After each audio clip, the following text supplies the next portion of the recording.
Kapten PSM Makassar Wiljan Pluim dinobatkan sebagai Best Player Liga 1 musim 2022-2023.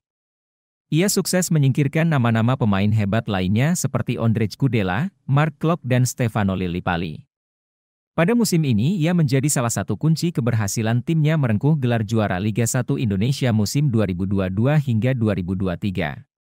PSM Makassar berhasil mengunci gelar juara tersebut dengan catatan 22 kemenangan, 9 hasil imbang dan 3 kekalahan.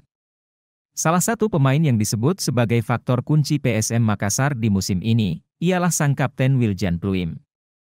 Meskipun pada awal musim ia sempat absen selama 5 laga akibat yang sanksi yang diberikan oleh Komite Disiplin PSSI. Itu akibat karena merah yang ia dapat di laga pekan ke-7 karena dianggap melakukan pelanggaran keras. Dilansir dari laman ligaindonesiabaru.com, pada musim ini pemain asal Belanda itu mencatatkan 27 pertandingan dengan catatan menit bermain sebanyak 4.066 menit. Wiljan Pluim juga berhasil menciptakan 11 gol dari 40 usaha syuting, di mana 26 diantaranya tepat sasaran.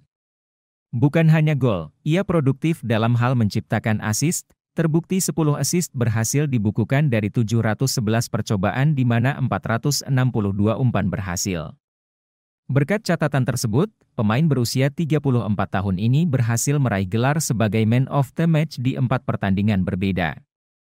Hal tersebut membuatnya menjadi salah satu kandidat kuat peraih gelar pemain terbaik Liga 1 musim 2022 hingga 2023.